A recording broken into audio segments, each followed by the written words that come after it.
तो बच्चों आज हम लेकर के आए हैं आप लोगों के लिए प्रिज्म। बहुत ही अच्छा टॉपिक है, बहुत इंपॉर्टेंट टॉपिक है और अक्सर क्वेश्चंस जो है वो प्रिज्म में से ही आते हैं, चाहे वो सीबीएसई बोर्ड का एग्ज़ाम हो यानी 12th बोर्ड का एग्ज़ाम हो या फिर नीट वगैरह के क्वेश्चंस हो। ये बहुत ज़्यादा इंपॉर्टेंट टॉपिक है और इसमें हम सारी चीज़ें कवर करने वाले हैं। जैसा कि आप सब जानते हैं कि जब हमने ये टॉपिक शुरू किया था तो स्टार्टिंग हुई थी हमारी रिफ्रैक्शन से कि रिफ्रैक्शन क्या होता है, कैसे होता है। उसके बाद बात आई थी रिफ्रैक्टिव इंडेक्स की, हमने बात करी थी। रिफ्रैक्टिव इंडेक्स के बाद हमने क्या लिया था, स्नेल्स लॉ की हमने बात करी थी। फिर आया था रियल डेप्थ और एपेरेंट डेप्थ की हमने बात करी थी। रियल डेप्थ, एपेरेंट डेप्थ, हाँ, और फिर हमने किया था पैरेलल शिफ्ट। पैरेलल शिफ्ट पे हमने बात करी थी, ठीक है। और उसके बाद अब जो हमारा टॉपिक आ रहा है वो क्या है, प्रिज्म। बहुत अच्छा टॉपिक है और इसमें ख़ास बात ये है कि इस टॉपिक के अंदर ये सारे के सारे टॉपिक्स कवर होने वाले हैं, ठीक है। जिसमें रियल डेप्थ और पैरेलल शिफ्ट की बात नहीं की जाएगी, लेकिन प्रिज्म जो कवर करता है वो बड़ा पोर्शन कवर करता है स्नेल्स लॉ का और रिफ्रैक्टिव इंडेक्स की नॉलेज का, ठीक है। तो ये सब चीज़ें जब हमारे सामने क्लियर होंगी तो इस टॉपिक को पढ़ने में मज़ा आएगा।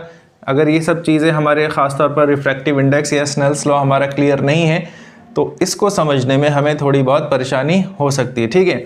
तो बग़ैर देरी किए शुरू करते हैं नेक्स्ट टॉपिक अपना, प्रिज्म। एक टॉपिक है जो हमने इससे पहले पढ़ा था, वो कौन सा था, क्रिटिकल एंगल और TIR। ये तो बहुत ही ज़्यादा ज़रूरी है। अगर ये क्रिटिकल एंगल और TIR हमारा क्लियर नहीं है तो प्रिज्म हमें समझ में नहीं आने वाला है। इसलिए रिफ्रैक्टिव इंडेक्स, स्नेल्स लॉ और क्रिटिकल एंगल या टोटल इंटरनल रिफ्लेक्शन ये पहले पढ़ के आइए, इसको समझ के आइए, उसके बाद फिर इसको करने में मज़ा आएगा, ठीक है। चलिए शुरू करते हैं। तो प्रिज्म होता क्या है, प्रिज्म एक ऐसी डिवाइस है जो लाइट रेज को रिफ्रैक्ट करती है टुवर्ड्स इट्स बेस। यानी पहले इसको देख लेते हैं कैसा होता है प्रिज्म।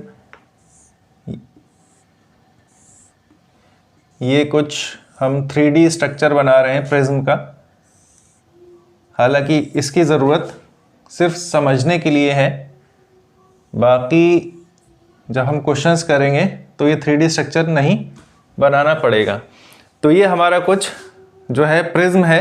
प्रिज्म में क्या होता है, टोटल 5 सरफेसेस होती हैं, 5 सरफेसेस, ठीक है। अगर आपको दिख रहा हो, एक इधर से, ये नीचे बेस 2, ये 3rd इधर से, 4th इधर से और 5th इधर से, ठीक है।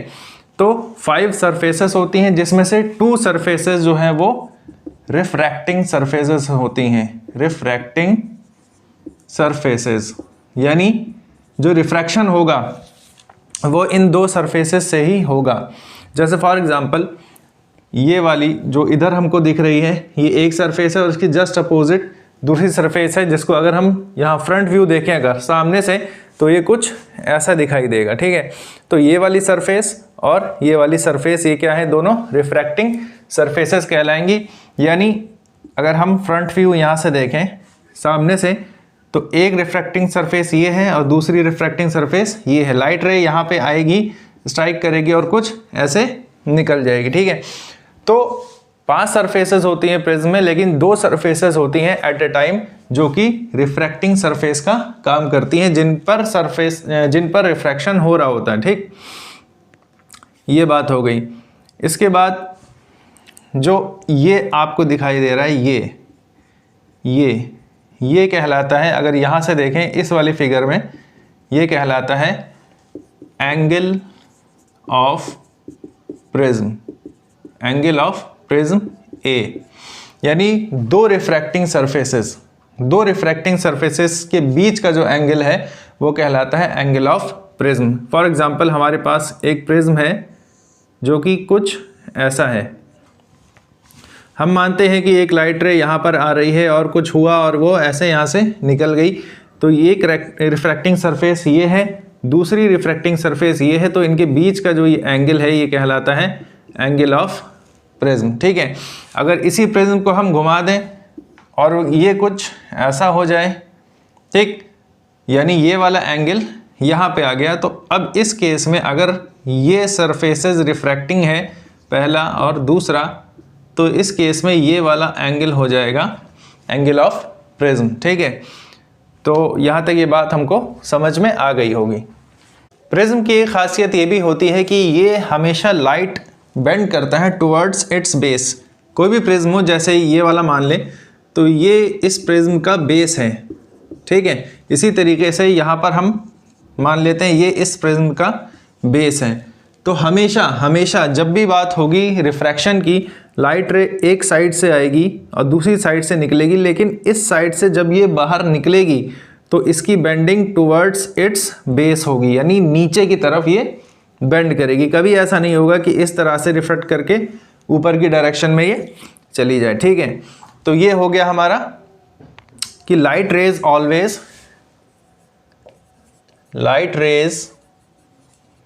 Always bends towards the base of prism. ये छोटे छोटे कॉन्सेप्ट्स हैं, इसके बारे में आपको क्वेश्चन बोर्ड में भी नहीं आएगा, ना किसी और एग्जाम में आने वाला है, लेकिन ये छोटे छोटे कॉन्सेप्ट्स हैं जो हमको बनाने होंगे और जहन में रखने होंगे कि लाइट रे हमेशा जो होगी बेंड होगी towards the base of the prism. ये छोटी छोटी बातें हैं जो सिर्फ याद करने के लिए हैं, एग्जाम में इसका कोई मतलब नहीं है, यानी डायरेक्ट क्वेश्चन इसका नहीं पूछा जाएगा। एक चीज़ और होती है, कई बार क्वेश्चन आता है लेकिन क्वेश्चन में गिवन नहीं होता। क्वेश्चन में आता है टर्म इक्विलेटरल प्रिज्म। क्वेश्चन आता है फॉर एग्जांपल कोई इक्विलेटरल प्रिज्म है और उसमें रिफ्रैक्टिव इंडेक्स उसकी इतनी है और लाइट रे बेंड हो रही है, तो इस तरह का क्वेश्चन आता है। लेकिन क्वेश्चन में लिखा होता है इक्विलेटरल प्रिज्म। इसका क्या मतलब होता है? इसका मतलब होता है कि जो प्रिज्म है उसकी तीनों साइड्स के जो एंगल हैं, तीनों एंगल हैं ये बराबर हैं, और अगर किसी ट्रायंगल के तीनों एंगल बराबर होते हैं तो वो होते हैं 60, 60 और 60। ये बात भी हमको ध्यान में रखनी है कि अगर क्वेश्चन में इक्विलेटरल प्रिज्म की बात हो रही है तो उसका मतलब है कि प्रिज्म के जो तीनों एंगल्स हैं वो इक्वल हैं, और कितने हैं? 60, 60 डिग्री पर तीनों एंगल हैं। ठीक, एक और चीज़ आती है जिसको हम कहते हैं रेगुलर प्रिज्म। क्वेश्चन में अगर इक्विलेटरल नहीं आया, हो सकता है वो रेगुलर प्रिज्म की बात करें, तो रेगुलर प्रिज्म भी यही केस होता है जो इक्विलेटरल प्रिज्म का होता है, यानी एंगल जो है वो तीनों एंगल जो बनेंगे वो 60 डिग्री के बनेंगे। अच्छा, बात ये आती है कि आखिर हम प्रिज्म को पढ़ें क्यों, क्या ज़रूरत है प्रिज्म के पढ़ने की? तो प्रिज्म को हम इसलिए पढ़ रहे हैं क्योंकि ये बहुत अहम रोल प्ले करता है लाइट की बेंडिंग में, और लाइट की बेंडिंग कितनी ज़रूरी है ये हम शुरू में देख चुके हैं रे ऑप्टिक्स में, कि क्या क्या एप्लीकेशंस होती हैं, क्या क्या यूजेस होते हैं रे ऑप्टिक्स पढ़ने के, और प्रैक्टिकली हम कहाँ कहाँ पर इसका यूज़ करते हैं रे ऑप्टिक्स का। तो वहाँ पर जाकर हम डिटेल में समझ सकते हैं। उस लेक्चर में मेरा वो लेक्चर आप देख सकते हैं। लेकिन हम यहाँ पर समझते हैं कि प्रिज्म की एप्लीकेशन क्या है, प्रिज्म जनरली यूज़ कहाँ होता है। तो वैसे तो बहुत जगह यूज़ होता है, लेकिन इसका एक बहुत बड़ा जो यूज़ है वो ये है कि आई विज़न को करेक्ट करने में इसका यूज़ होता है। करेक्शन ऑफ आई विज़न, यानी अगर देखने में कुछ परेशानी है, बहुत से लोगों को एक बीमारी होती है, एक प्रॉब्लम होती है कि कोई भी ऑब्जेक्ट जो होता है उसकी उनके आँखों में दो इमेज बनती हैं। ठीक है, दो इमेज बनती है, कोई एक चीज़ रखी है, ऑब्जेक्ट रखा है, वो उनको दो दिखाई देता है। ये एक बहुत बड़ा डिफेक्ट होता है जिसको हम नाम देते हैं डिप्लोपिया। ठीक है, डिप्लोपिया का नाम देते हैं। ये जो प्रॉब्लम होती है, ये इसको ठीक करने के लिए जो आई ग्लासेस यूज़ किए जाते हैं, उन आई ग्लासेस में प्रिज्म का इस्तेमाल किया जाता है। ठीक है, अब प्रिज्म का इस्तेमाल कैसे किया जाता है? ऐसा नहीं डायरेक्टली एक प्रिज्म उठा के आँखों में लगा दिया, इस तरह आँखों में लगा दिया, ऐसा नहीं होता, बल्कि इसका पूरा एक डिज़ाइन होता है। जो ग्लास होते हैं उसकी कटिंग कुछ इस तरीके से की जाती है कि जो इमेज बनती है वो दो इमेज ना बने बल्कि सिंगल इमेज बने। तो आई विज़न के करेक्शन में इसका इस्तेमाल होता है, और मिस अलाइनमेंट ऑफ आइज़ को चेक करने में इसका इस्तेमाल होता है कि जैसे कि मैंने बताया कि एक चीज़ जो है वो दो दिखाई देती हैं, इसको हम कहते हैं मिस अलाइनमेंट ऑफ आईज़ का जो मिस अलाइनमेंट होता है वो अलाइनमेंट सही ना होने की वजह से इमेज जो है वो सही नहीं बनती। तो इस मिस अलाइनमेंट को चेक करने के लिए कि कितना मिस अलाइनमेंट हो रहा है और उसको सही करने के लिए भी जो है वो प्रिज्म का यूज़ किया जाता है। ठीक है, अब कैसे किया जाता है ये एक दूसरा मैटर है। ठीक है, जिसको कि अगर डिटेल में आपको पढ़ना है तो एक होती है पढ़ाई जिसका नाम होता है ऑप्टोमेट्री, बैचलर ऑफ ऑप्टोमेट्री। ये 4 साल का कोर्स होता है। इसमें सिर्फ इसी की पढ़ाई होती है कि कैसे आई विज़न को करेक्ट करना है, आई विज़न को चेक करना है, आंखों में क्या प्रॉब्लम हो सकती है उनको कैसे दूर किया जाना, तमाम चीज़ें ये जो है ऑप्टोमेट्री के अंदर आती है। और MBBS में भी एक सब्जेक्ट है जिसको हम नाम देते हैं ऑप्थल्मोलॉजी। 3rd ईयर में MBBS में 3rd ईयर में ये सब्जेक्ट पढ़ाया जाता है जिसमें आई विज़न से रिलेटेड ही सारी की सारी चीज़ें पढ़ाई जाती हैं। तो जो बच्चे MBBS की तैयारी करते हैं वो आमतौर पर पूछते हैं कि सर फिज़िक्स से हमको क्या फ़ायदा होगा, हम तो मेडिकल लाइन में जाने वाले हैं। तो फ़ायदा होता है, क्या फ़ायदा होता है हम यहाँ पर देख सकते हैं कि ये जो हम फिज़िक्स पढ़ रहे हैं कहीं ना कहीं ये हमारी मेडिकल फील्ड में भी यूज़ हो रही है। और MBBS में या और किसी फील्ड में हम मेडिकल फील्ड में जाना चाह रहे हैं तो वहाँ पर भी इसका यूज़ होता है। ठीक है, तो इसको बहुत ज़्यादा डिटेल में डिस्कस नहीं करते हैं, आगे बढ़ते हैं हम लोग। अब ज़रा प्रिज्म को थोड़ा डिटेल में समझते हैं कि किस तरह से इसमें रिफ्रैक्शन हो रहा है। ये हमारा एक प्रिज्म है, इसको हम इक्विलैटरल प्रिज्म भी समझ सकते हैं, मान सकते हैं, कोई ज़रूरी नहीं है हमेशा। जैसे मैंने अभी बताया आपको, ये हमारा एंगल ऑफ प्रिज्म हो गया। ठीक है, तो ये रिफ्रैक्टिंग सरफेस है फर्स्ट, ये सेकंड रिफ्रैक्टिंग सरफेस हो गई। अब क्या हो रहा है, लाइन नीचे की थोड़ी टेढ़ी जा रही है, पहले इसको सीधा कर लेते हैं।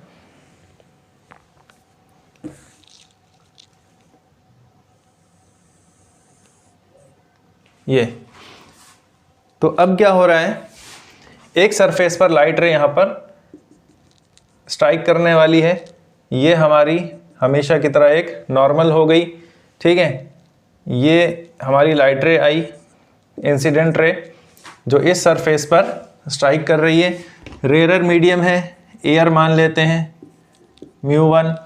ठीक है, ये ग्लास है, प्रिज्म ग्लास का बना होता है और ये जो ग्लास होता है ये अंदर से खाली नहीं होता है, इसके अंदर एयर नहीं होती है बल्कि अंदर से भी इसमें ग्लास ही होता है। यानी ये पूरा का पूरा मीडियम जो है वो ग्लास का है। ऐसा नहीं हो सकता है, बहुत कई दफ़ा ये बात दिल में गुजरे, ख्याल है कि सर ये तो ग्लास की एक लेयर हो गई, उसके अंदर भी एयर भरी हो सकती है। तो ऐसा नहीं होता, ये प्रिज्म जो है ये पूरा सॉलिड मटेरियल होता है, अंदर तक ग्लास ही भरा होता है इसमें। तो ये पूरा का पूरा प्रिज्म जो है ग्लास का है, जिसका रिफ्रैक्टिव इंडेक्स μ2 हम मान लेते हैं। ये डेंसर मीडियम हो गया और ये क्या हो गया, एयर हमारा रेयर मीडियम। जब रेयर से डेंसर में जाती है, सबको पता है बेंड टुवर्ड्स द नॉर्मल होती है, ये नॉर्मल है। अब क्या होगा, लाइट रे बेंड टुवर्ड्स द नॉर्मल होगी, तो ये बेंड टुवर्ड्स द नॉर्मल हो गई। ठीक, अब क्या है, फिर से अब एक हम नॉर्मल बनाते हैं यहाँ पे। अब डेंसर से रेयर में जा रही है तो bend away from the normal होगी। जल्दी जल्दी इसको हम करते हैं, ये हो गई bends away from the normal. तो ये क्या है, ये इंसिडेंट रे हो गई हमारी। ये जो रे हमारी बाहर निकली है इसको हम नाम देते हैं इमर्जेंट रे, यानी जो रे हमारी बाहर निकल गई उसको हम नाम देंगे इमर्जेंट रे का। और ये जो बीच वाली रे है हमारी, इसको हम नाम देंगे रिफ्रैक्टेड रे। ये हमारी रे हो गई रिफ्रैक्टेड रे। जो बाहर रे निकली है वो हमारी इमर्जेंट रे। इतनी कहानी समझ में मेरे ख्याल से आ गई होगी। ठीक, अब इसको हम थोड़ा सा समझने की कोशिश करेंगे। और क्या समझना है, समझना ये है कि मान लें ये सरफेस ना होती तो ये लाइट रे सीधी निकल जाती, सबको पता है। ये सरफेस ना होती तो ये लाइट रे सीधी निकल जाती। तो इसको हम चलिए देखते हैं, ये कुछ इस तरह से हमारी निकल जाती, ठीक है।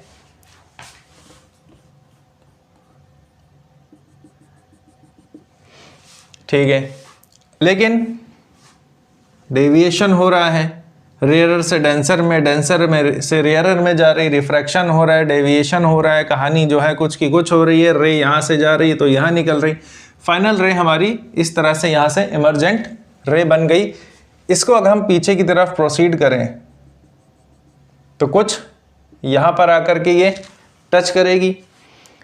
तो यहाँ से हमको एक बात ये मालूम चल रही है कि अगर ये प्रिज्म ना होता तो ये लाइट रे ऐसे जाने वाली थी, लेकिन प्रिज्म की वजह से ये लाइट रे इतनी डेविएट हो गई है, तो ये जो एंगल है हमारा, इसको हम नाम देते हैं एंगल ऑफ डेविएशन का। ये जो साइन है, ये डेल का साइन है, इसको हम नाम देंगे एंगल ऑफ डेविएशन, यानी अपने रास्ते से कितना ये लाइट रे भटक गई, कितने एंगल पे ये डेविएट हो गई, सिंपली इसको हम नाम देते हैं एंगल ऑफ डेविएशन का, ठीक है। अच्छा, अब ये क्या है, इंसिडेंट रे थी, ये नॉर्मल थी, तो हम जानते हैं कि ये एंगल ऑफ इंसिडेंस कहलाएगा नॉर्मल के साथ, ठीक है। रिफ्रैक्शन हुआ तो नॉर्मल के साथ जो रिफ्रैक्शन हुआ, जो रिफ्रैक्टेड रे है, वो एंगल बनाएगा एंगल ऑफ रिफ्रैक्शन, ठीक। हम नाम देते हैं इसको R1 का, ठीक है। अब क्या हुआ, अब ये रे आगे गई, आगे जाने के बाद क्या हुआ, अब फिर से यहाँ पर क्या हुआ, एंगल ऑफ इंसिडेंस हुआ इस नॉर्मल के साथ, इस रे का, ठीक है। ये एंगल ऑफ इंसिडेंस, ये एंगल ऑफ रिफ्रैक्शन। और फिर उसके बाद जब ये बाहर निकली, बाहर निकलने के बाद नॉर्मल के साथ इसका जो एंगल बना इमर्जेंट रे का, इसको हम नाम देते हैं एंगल ऑफ इमर्जेंस। ये होता है ई एंगल ऑफ इमर्जेंस। बहुत आसान चीज़ है समझने के लिए, कोई ज़्यादा दिमाग लगाने की ज़रूरत नहीं है। होता क्या था, रिफ्रैक्शन जब होता था, एक एंगल होता था एंगल ऑफ इंसिडेंस, दूसरा एंगल होता था angle of refraction, that's it, ख़त्म हो जाती थी बात। अब क्या है इसमें, यहाँ पर एंगल ऑफ इंसिडेंस है, फिर एक मीडियम आया, मीडियम से फिर दूसरा मीडियम आया, सेम मीडियम यानी एयर। तो ये सारे जो एंगल्स बन रहे हैं, कोई कहीं पे एंगल ऑफ इंसिडेंस है, ये एंगल ऑफ रिफ्रैक्शन है, ये फिर एंगल ऑफ इंसिडेंस है, फिर एंगल ऑफ रिफ्रैक्शन है, इस केस में डेंसर और रेयरर के। तो हमने बस एक नाम थोड़ा सा चेंज कर दिया है कि भाई ये इमर्जेंट रे है, तो ये जो नॉर्मल के साथ एंगल बना रही है वो एंगल ऑफ इमर्जेंस ई कहलाएगा। बहुत ज़्यादा इसमें सोचने वाली, समझने वाली बात नहीं है, ठीक है। लेट अस कंसीडर ये जो एंगल ऑफ इंसिडेंस है, ये वाला, इस सरफेस के लिए एंगल ऑफ इंसिडेंस ये है, हम इसको नाम यहाँ पर दे देते हैं R2 का, ठीक। इसको हम नाम दे देते हैं यहाँ पर R2 का। अब हम यहाँ पर ये चीज़ गलत हो गई है, इसको थोड़ा सा करेक्ट कर लें कि ये एंगल ऑफ इंसिडेंस नॉर्मल के साथ है, ये है एंगल ऑफ इंसिडेंस, ठीक है। अब क्या है, ये एंगल ऑफ इंसिडेंस है, तो ये वाला एंगल भी एंगल ऑफ इंसिडेंस के बराबर होगा, कौन सा, ये वाला। ये एंगल इस एंगल के बराबर होगा, क्यों, क्योंकि ये वाला एंगल और ये वाला एंगल कौन सा एंगल बन रहे हैं, ये बन रहे हैं वर्टिकली अपोजिट एंगल्स। ये एंगल और ये एंगल बन रहे हैं वर्टिकली अपोजिट एंगल, और वर्टिकली अपोजिट एंगल कुछ इस तरह से, ये एक एंगल है और ये एक एंगल है। वर्टिकली अपोजिट एंगल्स हमेशा बराबर होते हैं, सबको पता है। तो ये भी एंगल आई है, ये भी एंगल आई है, लेकिन हमने यहाँ पे इसको नाम दिया है R1 का। तो क्या हम I माइनस R1 इसको लिख सकते हैं, क्योंकि ये पूरा एंगल I है, इसमें से R1 माइनस करा तो ये ऊपर वाला I माइनस R1 बन जाएगा। इसी तरह से ये पूरा क्या है, एंगल ऑफ इमरजेंस है। एंगल ऑफ इमरजेंस में से R2 माइनस करें तो ये हमारा एंगल ऊपर वाला बन जाएगा। दिखाई दे रहा है सबको। अब बात करते हैं, नाम रख देते हैं हम इसका, जैसे ये A, ये B, ये C और ये पॉइंट D। तो यहाँ पर हमको दिख रहा है ये ABCD ये एक क्वाड्रिलेटरल बन रहा है। ठीक है, तो इस क्वाड्रिलेटरल की अगर हम बात करें तो इससे हमें कुछ इन्फॉर्मेशन मिलने वाली है। क्या इन्फॉर्मेशन मिलने वाली है? इन quadrilateral ABCD angle A plus ये 90 डिग्री है, ये नॉर्मल जा रही है, ये लाइन, ये दोनों 90 डिग्री पर इंटरसेक्ट कर रहे हैं। ठीक, तो हम लिख सकते हैं 90 प्लस ये एंगल कितना होगा, ये एंगल C कितना होगा।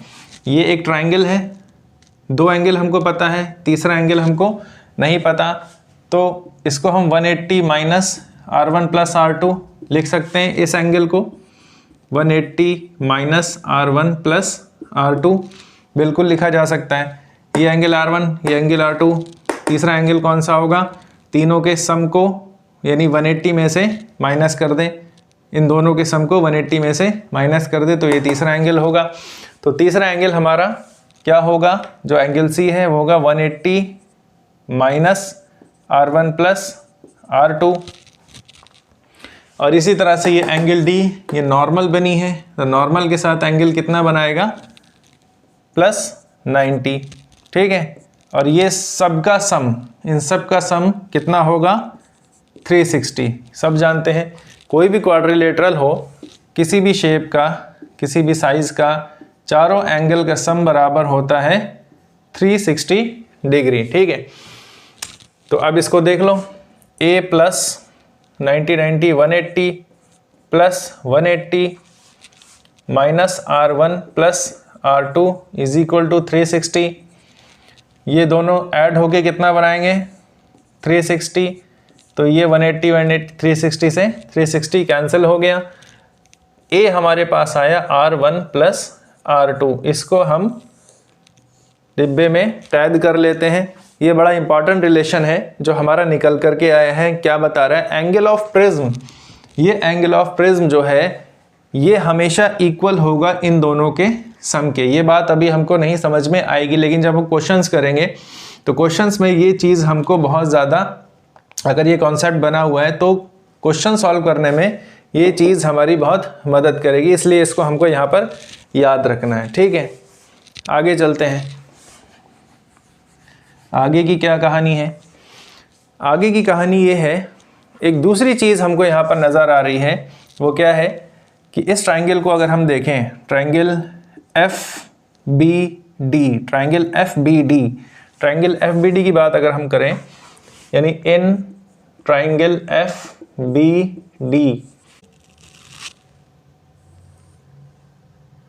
ये कुछ ऐसा है, ट्राइंगल FB और D, जिसमें से ये वाला एंगल हमारा क्या है, एंगल ऑफ डेविएशन, और ये एंगल है I माइनस R1 और ये E माइनस R2। ठीक है, अब हम एक बात जानते हैं, क्या जानते हैं, खूब जानते हैं, भूल जाते हैं, लेकिन इसको याद रखना है फिजिक्स पढ़ते हुए। वो कौन सी बात है, वो बात ये है कि एक्सटीरियर एंगल जो होता है वो बराबर होता है सम ऑफ इंटीरियर ऑपोजिट एंगल्स के। याद आ गई, एक्सटीरियर एंगल जो होता है वो बराबर किसके होता है, वो बराबर होता है सम ऑफ इंटीरियर अपोजिट एंगल्स का। ठीक है, अब इसमें देखते हैं ये चीज़ यहाँ पर कहाँ एप्लीकेबल हो रही है। ये एक्सटीरियर एंगल है, ये एक्सटीरियर एंगल है, एंगल ऑफ डेविएशन, और ये होगा सम ऑफ इंटीरियर अपोजिट एंगल के बराबर, इंटीरियर अपोजिट एंगल्स के बराबर।